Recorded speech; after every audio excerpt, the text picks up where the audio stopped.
Rozprávočky pre najmenších na dobrú noc. O osamelom obrovi. Obor Zobor si veľmi rád strieľal z ľudí. Niekedy dúpal na zem a všetci sa báli, že je zemetrasenie. Inokedy kašľal a to znelo, ako by dunel hrom. Ale najradšej mal, keď mu ľudia vyliezli na nos, lebo si mysleli, že je to nejaký kopec. Vtedy kýchol a oni sa zgúľali dolu. Keď mu niektoré lapajstvo vyšlo, smial sa, no v hĺbke duše bol veľmi nešťastný. Bol totiž veľmi osamelý. Jedného dňa zbadal starenku, ktorá kráčala cez les. Rozhodol sa, že zakašle a postraší ju búrkou, no starka namiesto toho, aby sa zvrtla a utekala zvešať bielizeň, podišla k nemu. Tak ty si myslíš, že ma postrašíš však? No môj milý, to teda nie. Obor Zobor sa zarazil, veď bola taká drobučka a predsa taká veľká. Ale mám čosi pre teba, povedala. Šťastie. Stavím sa, že ťa môžem urobiť šťastným za jediný deň. A o čo sa stavíme? Spýtal sa Obor Zobor, lebo ho starkine slová veľmi zaujali. Ak budeš šťastný, sľúbiš mi, že si už nebudeš z ľudí robiť dobrý deň, odvetila starenka. A čo ak nebudem šťastný? Spýtal sa. Potom ti budem navždy slúžiť. Obor Zobor nemohol odolať takejto stávke, najmä ak vedel, že ju istotne vyhrá, lebo ak by aj náhodou bol šťastný, stačilo nepriznať to. Preto súhlasil. Platí.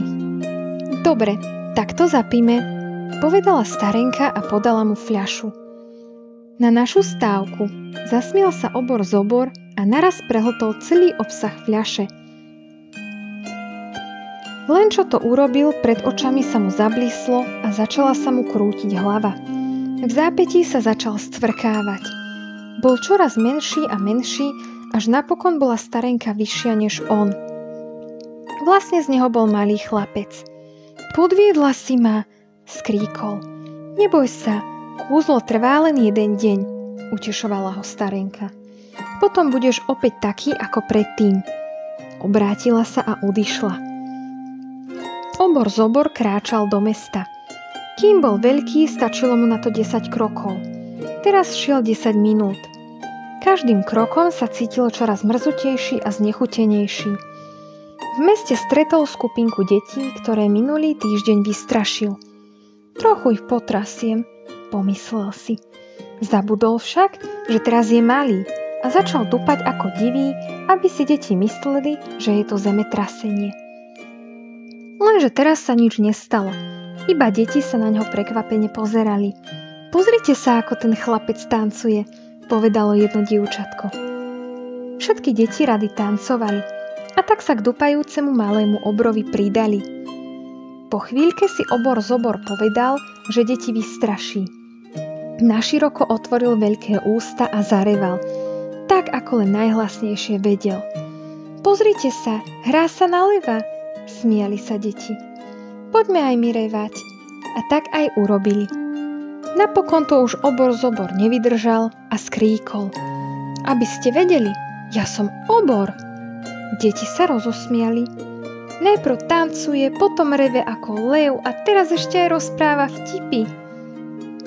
Obor Zobor ešte nikdy nebol taký zmetený a nazlostený. Vyskočil, obrátil sa a chcel odísť.